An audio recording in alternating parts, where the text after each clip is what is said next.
and live stream.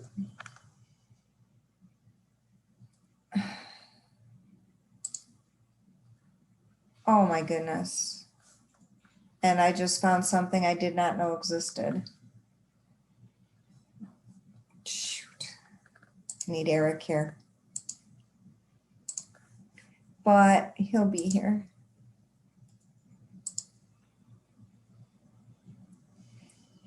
There's Eric.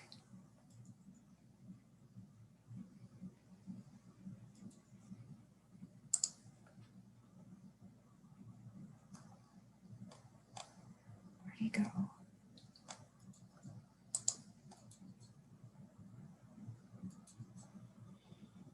And I'm trying to find Eric so I can make him co-host.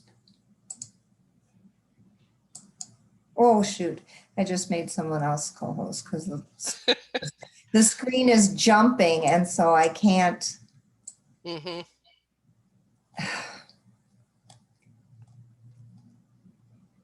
Eric, are you able to hear us? Yes, I can. So it looks like I have to actually cut and paste these streaming things in. It doesn't automatically go to the live streaming. So you had them pasted into your meeting to begin with? They were, so Well, actually, this session we're not streaming. Everyone's just coming in. We're in a Zoom. Oh, okay. We're ready to rock. Then rock. I'll keep adding people and mute myself. Thanks, Nancy, for joining us, and thank you. Sorry, it took me a little longer to get from there to here. We're on the second session now on sort of a climate justice stream.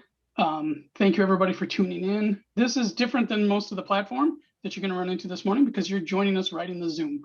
And that allows us to use some of the interactive capabilities of the Zoom meeting. We're going to be relying on Nancy to help us sort of navigate exactly how she wants to do that. Nancy Turyk and I have been colleagues for a number of years, and now she is over working in Wood County as a community development educator, as you can see. But she's really had a place in her work and in her heart for addressing some of these climate change challenges and thinking about them from a justice perspective. So without further ado, I'm going to hand things over to Nancy. Thank you, Eric. And good morning, everyone. Thanks for joining us this morning to talk about this important issue. Let me see here if I can scoot this along since we're running a little behind. So climate justice, climate change, and environmental justice are all interwoven systemic problems. And that means that they can be very complicated to address. Climate change tends to magnify the issues that already exist, societal issues as well as environmental issues. And so it does provide an opportunity when we're thinking about how to tackle climate change in addressing them in a more inclusive and equitable manner to make sure that we aren't unintentionally creating more inequities through our solutions. So today I wanted to talk a little bit about background related to climate change so that we're all on the same page there, especially since this is one of the first sessions in the morning. And then I'll talk a little bit about what the equity situation is that we're thinking about. And I set up the balance of my PowerPoint or my presentation using slides that I normally do, with making recommendations that I normally do, and then highlighting some of the inequities that I see within those recommendations. So it's sort of a self-reflection. And so I'm going to set the stage that way. And then sometime around 9:10, we're going to break into small group conversations so that you all can come up with some of your ideas on how to make solutions more equitable in the state as we're tackling climate change. And hopefully we'll have some time to get back together to share the ideas that you came up with. So I'm going to shift initially to a little background on climate change. I know many people in here have spent a lot of years thinking about climate change, but it may be a new subject to some. So I'm just going to touch on it. This graph is a record of carbon dioxide in the atmosphere over the past 800,000 years. And you can see that there are ebbs and flows in it where it gets a little bit higher sometimes, drops down and goes up again. But its highest previous concentration has been 300 part per million. Now this record, some of you may wonder, where did this information come from, since we didn't have meteorological stations set up 800,000 years ago. Most of it came from ice cores in the Arctic, where they were extracted, dated, and then the concentrations were estimated. So we can see that in more recent years, carbon dioxide has gone up significantly. It's right now around 415 part per million, which is really high. And we can see there's nowhere in the past 800,000 years that we have reached that level. So this is why we're talking about this. We can presume that this 300 part per million level is based on natural circumstances, and much of what we see in the increase is related to our activities. So scientists have taken this information about the atmospheric situation related to CO2 emissions, and they've developed different kinds of models. It's basically a mathematical exercise when you say models, and they put in different scenarios. So they put in, if we continue at the current rate, what does the model project that we will see in the future in terms of CO2 emissions? If we put in place different things to curb our release of CO2 and other greenhouse gases, then what will we be looking at in terms of future CO2 concentrations? So here's where we've been, and we can see that if we continue on the path that we're on, we'll have significantly high emissions, which relates to the temperatures that we will see, temperature increases. So we have a choice here. We can decide whether we want to do nothing and continue on our current path, whether we would like to work towards decreasing CO2 emissions, and whether we will take steps to actually remove some of the CO2 from the atmosphere. So when we're talking about climate change, we use some terms. I just wanted to touch on them. Mitigation means we're going to do things that either reduce emissions, like curbing CO2 emissions from power plants, or changing the type of cars we drive, or even planting trees. So the trees mitigate by removing CO2 in the atmosphere and storing it in their tissues, their roots, and the whole wood of the tree, I guess. Adaptation means we'll take steps to respond to change. And then resilience means we'll put things in place that make it so that we bounce back a little bit easier. So if we have a massive rainstorm and we have redesigned our road crossings so that they can handle more water flowing through over a short period of time. That's an example of resilience. Okay, now I'm shifting gears for a little bit of background in terms of where we're at with inequities or vulnerabilities. And again, our social setting sets up some vulnerabilities that, coupled with climate change, magnify the problems that we see. And I'm not sure how many people really are aware that prior to the pandemic, about a third of our population, about a third of our households are in categories that make it difficult to make ends meet.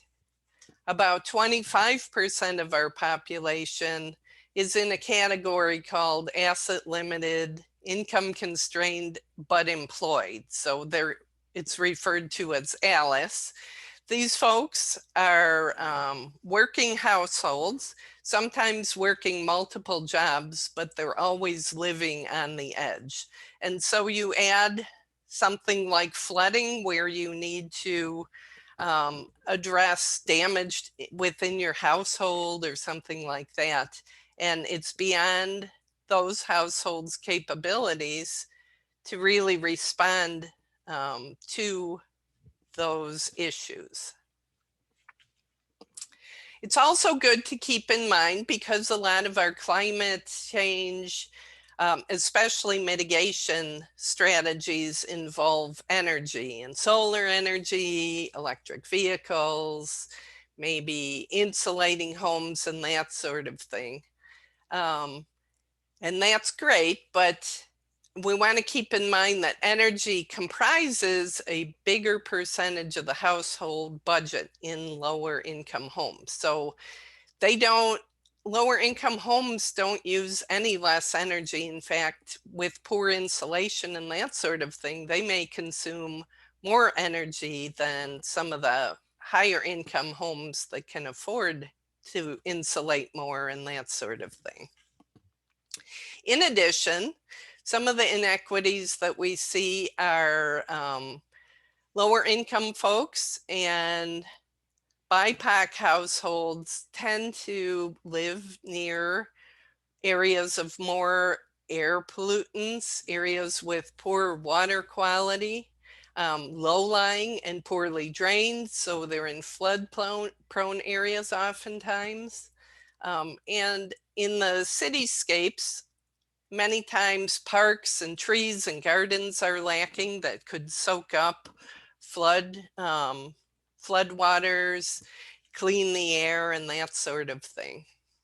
And again, dwellings often lack insulation and the financial means to install it. So the difference between equality and equity is what I wanted to touch on briefly with this slide. So equality, if we think of the upper branches here as climate change solutions and the ability for people to access them, if we equally divide responsibility or the costs equally among everyone, we can see that some people can reach those climate solutions easily, others cannot reach it at all. So in a situation where there's equity, we adjust the support that we give so that everybody is able to achieve those climate solutions. So step one of making things more equitable is always making sure that the committees and decision-making bodies are comprised of diverse representatives. It's hard to know what and how things are affecting others when we aren't walking in their shoes, if you will.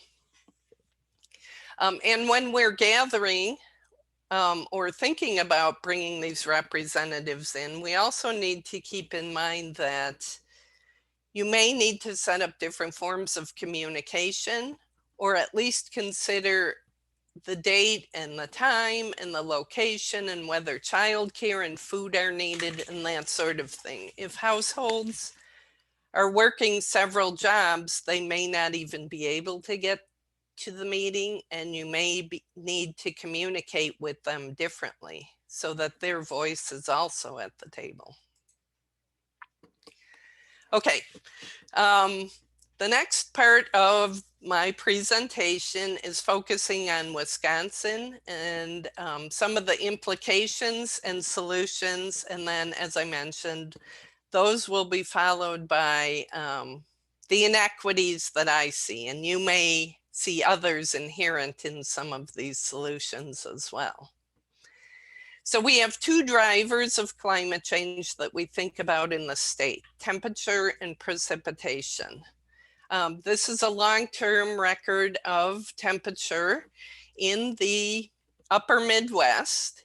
And we can see that even at, these are broken up again into those same model categories: higher emissions and lower emissions that we saw in the earlier graph.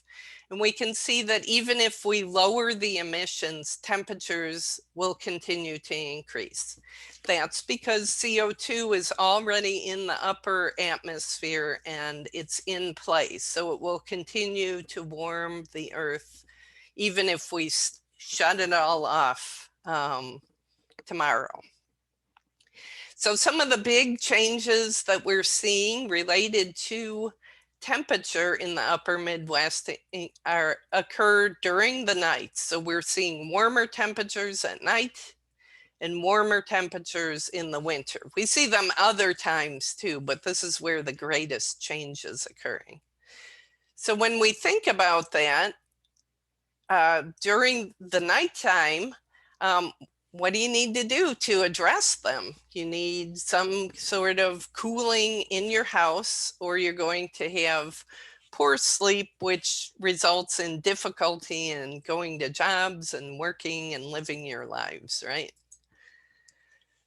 So there are natural solutions to moderating temperatures, and I really love these solutions. I think they're excellent because they not only cool your household, and clean the air, but they're also mitigating CO2 from the atmosphere. So they're taking that CO2 out of the atmosphere again and creating leaves and tree trunks and roots and that sort of thing.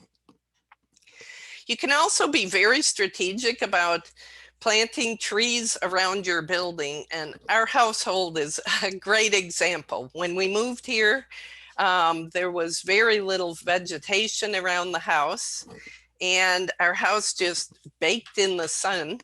And until we strategically planted conifers on the west side of our house, so that in the summertime, we don't have those late summer sunshine baking the house in late afternoon, and it breaks the westerly winds in the winter time. And then we have deciduous trees planted on the south side of our house that's shaded in the summer, and the leaves fall off and we get some good sunlight in the house in the winter. So the equity issues that I see associated with this can be, it's costly to plant trees. In a city, you may not have many places to even plant the trees. And then if you're not going with a natural mitigation and adaptation strategy, the lower income folks may not own or have access to fans and air conditioning. They may not own a home to insulate it and have control over that sort of thing. And in addition, insulation is costly. So these are some of the things we need to think about when we're putting climate strategies into place and when we're thinking about them. And how do we make this situation more equitable, more importantly? Okay, I want to touch briefly on precipitation. We're getting more downpours, larger storms over short periods of time. This can occur either in rainstorms, which we've seen in many places across the state in the past 5 to 10 years, as well as big snowstorms, right? So there's many issues associated with that, including infrastructure. But if we're thinking about what we can do, in some of the equity issues that I came up with were in a shorter period of time, because folks tend to be living in flood-prone areas. If they're near a river or a lake or that sort of thing, they may need to do some sandbagging if they're aware a big storm is coming. That requires time off work. It requires the costs of and access to sandbagging supplies. And if they need to leave an area, they need to have transportation. They need to have the ability to find shelter and food at lower costs or no cost.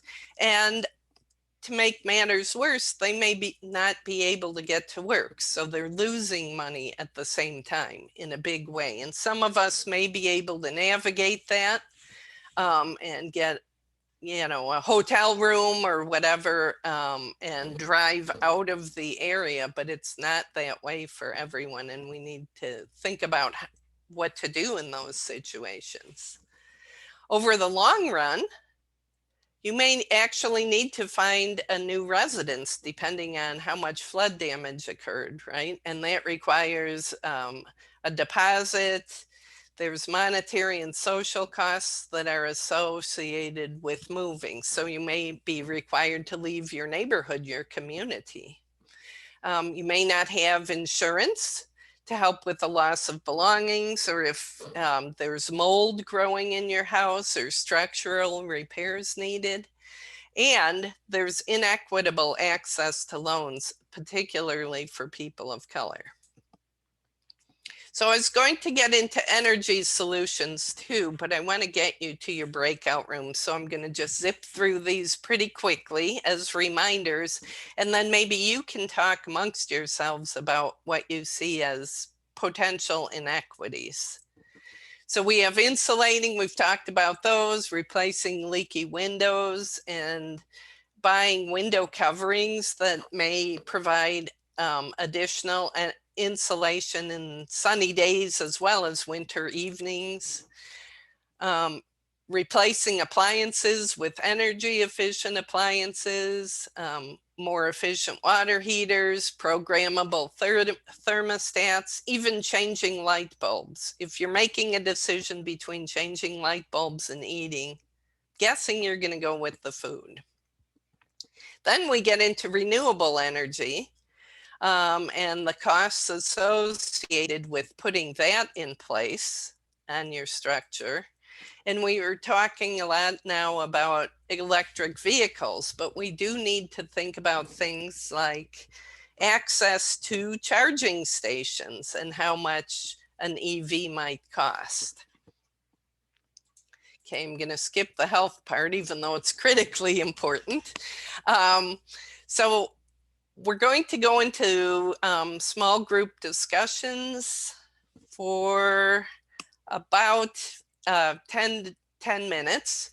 And you can talk about energy or any of these topics and think about how to address some of the inequities. So you may want to talk about what are the inequities if you're picking some of the energy topics, and then what are some of the solutions.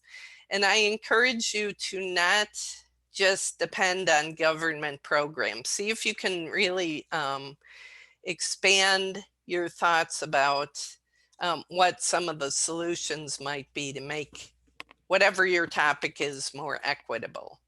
So in a couple minutes, you're going to be asked to join a breakout group. Go ahead and accept that request, and it'll zip you into a room with maybe 6 people in it. You're going to choose someone in your group to be a moderator or a note taker and someone that can report highlights back to our group when we get together as a large group after your conversations. And then when the time is up, you'll magically be transported back into the main room and we will share some of the highlights of your conversations. So with that, Eric or Jeannie, are you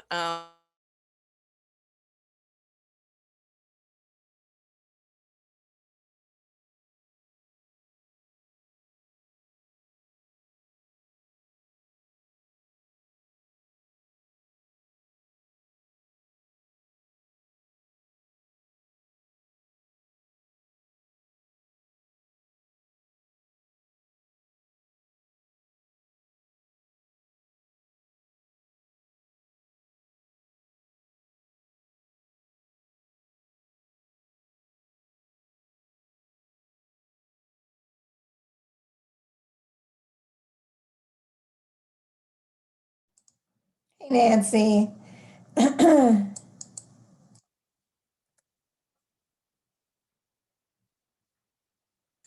Thanks for taking care of everyone zipping away. Well, and I'm not sure how many people we have left. Because then we started dropping. Yep.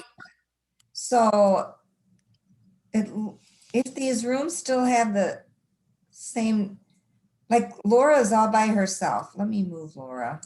Yeah. I know. One of my colleagues mentioned that they lose like 40% of their people when they do breakouts, but I know Eric really wanted things interactive, so I'm like, Yeah. I'll just try it. He's in a group. I set it for 8 because we're already at time. Yeah, okay. I tried to message Eric and he didn't reply. But we have a break after this. The only problem is I have to go to another meeting to start that one. But Oh shoot, I forgot and I closed part of my lid, so you were probably not seeing my face, huh? oh, Darn it. wonder, do you have the record button if I were to leave? You would have to make me a host, I think. No, because it's recording on your computer. Oh. Oh, yeah. Okay. Is your meeting in Zoom or in event mode? It's not an event Mobi. It is on my computer. You're right. Can you use your phone To do what? to join the other meeting? Oh, no, because I'm the host and that would be really hard. Because I wouldn't be able to see everything. I wouldn't be able to manipulate things. Oh, at the next meeting, you mean? Yeah, because I'm Zoom hosting. Oh, So, let's see, do we still have people in? Yeah, everybody's still with 3 or 4 people. well, that actually is good for a short period of time Yeah. because everyone will have a chance to talk. Yeah. And the groups, I kept playing with the groups as I saw people coming and growing. It looks like the biggest groups are 5 people. They're all 3 to 5 people. Okay. So Somehow I could see them before when I was in a room, but now it only gives me the option to join the breakout room you had put me in. oh, okay. Well, let me. That's okay. I don't need to see who's in what room. How many rooms do we have going anyway? 5. Okay. And they have, whoop, where'd they go? Where'd my window go that I could see it? There. By Thursday, you'll be able to do this all in your sleep, right? Well, and ironically enough, they're doing Zoom co-host flight school, and I couldn't get into it until starting last week. So one of them is Thursday afternoon that I'll go to and skip a session and go to, because it's 3 weeks in a row. Oh, I wish I could have done it in February because I already learned stuff that I'm using. So Really? pretty cool. Yeah. Like on I had tried setting up breakout rooms before and I had trouble with it. We're probably recording our whole conversation here. Mm-hmm. Maybe they can edit that. Yeah. Hi, Amy. She'll take care of it. Yeah. Amy, fix this. But anyway, I forgot what I was gonna say. Flight school. Oh, when I was set up rooms before, they didn't automatically set up like I thought they would. And I think I just clicked on something wrong now because this worked perfectly. And then like there's an options button I'd never looked at before, and I could set how many minutes in there because I wasn't Yep. that happened. And Yeah. yeah, in fact, I wonder. No, I don't get the options button now. I've done enough in Zoom in the past. Over the past year, I think I know most of the tricks, but I'm sure there's some that I haven't figured out yet. Yeah. And it gives them that minute after they actually close, but I'm going to go ahead and close it when it gets to 0, Yeah. that we can wrap up so that I can get to the other meeting and get that started, because I can't have 2 going up simultaneously. Yeah. I should have set up the other computer. I have Well, a computer, and then I could have actually started both. we have till 9:30, right? Oh, do we? I thought we had, let me look at my, That's what I have. do I still have Because it? I made a note, break them out by 9:10. Oh, I'm freaking out for nothing. Yeah. Okay, this is a 45-minute session. Yes. Awesome. Well, then I'll let them have their extra minute. Yeah, for sure. Okay, no, in my head, I thought we had a little less time. 15 minutes would have been a lot less time. Yay. Cut me short on both ends, right? Yeah, that would have really been stinky deal. Poor Eric, I felt bad for him trying to get things straightened out for the first one. Figures the very first one would have problems with the lieutenant governor. It just, I know.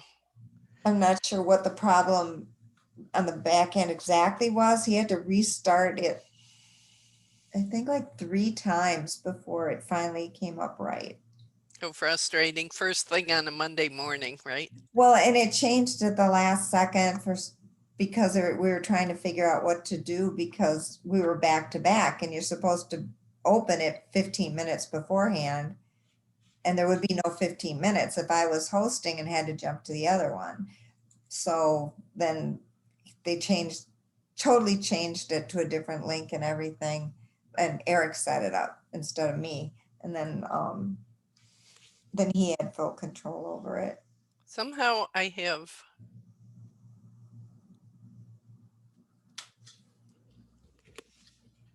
Oh, here we go. They just got their 1 minute countdown. And I am not sharing anymore, right? Sorry, I think I might have gotten kicked out of my group. Oh, maybe we're all no. back. We're glad to have you with us. How'd it go? It was good. Yeah. Good. I think you had said something about not thinking about government programs, and that's really hard. It is. Yep. And not But- that government programs aren't bad, but I like, I'm always encouraging folks to take on responsibility for some of this too. Yeah. Sure. Especially when the government is iffy, whether they're going to address climate change or, it's like we need to do something with or without them. I think one thing that came up before I got kicked out was that if you own a home and have the financial ability, you can do this. But if you're living in an apartment setting, all of the capacity to do that is on the owner, not you. So there's not a whole lot you can do. We're back. Welcome back. How did conversations go? Let's see if we can do kind of a round robin. I don't know if your groups were numbered, if they were group 1, or if someone wants to jump in and share a little bit about what sort of challenges did you discuss and what were some of the solutions you came up with? I'll break the ice. People have to pay me to shut up, I think. We got together and talked about specifically trees, because we had someone who was involved with the K-12 forestry program in Wisconsin. We had someone who's working on shoreline restoration, and we talked about, right, I put on the table that a lot of elderly folks or low-income folks probably live in mobile home communities, and they don't have a lot of incentive to plant trees around their house because they don't own the land. They can own the trailer, but they don't own the land. And not having trees or having those parks be sort of tree hungry means that they get sort of all the full consequence of sunlight in the summer, and that often makes either the trailer really hot or puts a lot of work on their air conditioning. So how do we figure out ways to incentivize and partner with communities to get more trees planted? And lake groups can play a role because they may be involved in a bulk purchase of trees to get shoreline property owners to get more trees down by the waterfront. And they could then use some of those trees, or they could partner with the county and say, hey, we've got 5 extra trees. Where can we take these trees to? And if the county says, well, we've got 5 places out here in a mobile home park that we could get these trees in the ground, and they're going to make a difference. So figuring out ways to kind of do both things at the same time. Great. Did you talk at all about, since you were talking about older populations, did you talk about how to assist possibly with tree planting? Well, yeah, I mentioned that most counties have like a program that's geared to do simple projects at folks who are too old to do them themselves. So the example I've seen is like building wheelchair ramps that allow people to stay in their homes because that's what they want to do, but maybe they can't build their own wheelchair ramp. So if you actually connect with those programs at the county level, they probably have a list of all the sort of clientele or the people that they work with on a regular basis. And you could just contact them and say, hey, look, we've got 3 extra trees and some people to plant them. Can you connect us with a property owner that might be interested in getting these trees in the ground? So you can actually make that happen, I think, relatively quickly. Oh, that's excellent. Anyone else from Eric's group want to add to his summary of your conversation? If not, next group. What sorts of things did you talk about and what solutions did you come up with?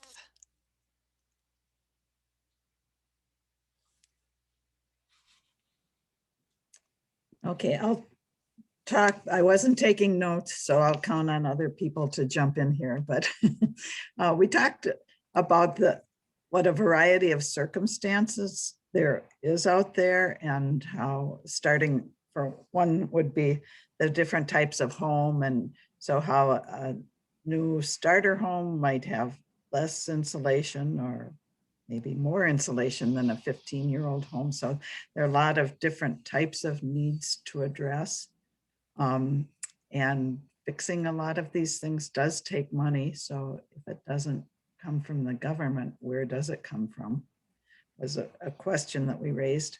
And also the time element, that it not only takes money to do these things, but it takes time to read the information about what you can do, and then to implement the ideas. Even an idea as simple as unplugging unused devices at night or during the day is easier for a retired person like me than it would be for someone trying to deal with a job and 3 little kids. Sure. And then one other thought was reach out to the kids and educate them about what can be done, because the example given was a Boy Scout sustainability badge. Oh. Because when the parents are busy, then maybe the kids can implement some of this or push for some of this in their homes. So Great. Anyone else from our group want to say? I was in that group, and I was talking about the kids. Up in our area, we have a Lake Ecology education program with the 7th graders, and we wrote a curriculum that's a statewide aligned curriculum, but it's got like shoreline restoration, and it's got trees, and it's got water quality. It's got all kinds of stuff. But one of the things with the shoreline restoration is we do in the class and outside, and this is all available online. So any of the areas in Wisconsin could use it. But our county, one of our county land and water guys brings out native plants, and he brings out trees, a lot of trees. And the kids get to plant along the shoreline and do, and they learn about the diversity of the plants and all that. But they get to take home trees, to their families. And a lot of these families in our areas are working 2 or 3 jobs, and they don't have time. But the kids learn how to plant and do this. So, it's really important to get this next generation, I think, involved, because they're the ones with the time. 7th grade, we picked that age because of the fact that they're not, locked in for fear they're going to drown in the summertime. They're able to get out, but they're not working full time yet. About 8th grade is when they start working in the resorts up here. So 7th graders are a real good time to get out there and find aquatic plants that are invasive or native, and and explore all these things. So we give them things to do in the summer and teach them how to canoe and stuff, but they also get these plants and can take that home. And we're hoping that they will share with their parents some of the things they're learning. So anyway. That sounds great. Thanks for sharing that. Yeah. Other groups? Any other ideas out there? Our group talked about kind of 2 different parts to it. One was education, that there are a number of programs that exist already, and it might just be that certain low income may need to be aware of those. So the outreach needed to kind of connect people with groups that already exist that can help with any of that. And then the other side of it was a lot of people in this category live in apartment housing or things like that, that working with landlords and incentivizing from the landlord end of it, making sure that you have enough insulation and things like that within the situation. Sounds great. Is there anybody in my group who felt like I missed something? Please speak up. This is Kita.